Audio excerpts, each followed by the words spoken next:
விளையாடுற வீடியோல காமிச்சேன்ல அதே ஃப்ரெண்ட் தான் கழுத்தை பிடிச்சி கழுத்துறாரு.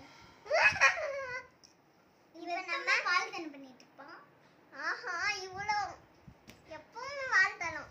வாட்டி கொட்டி கோவப்படுவான், நிறைய பண்ணுவான் இவ கூட.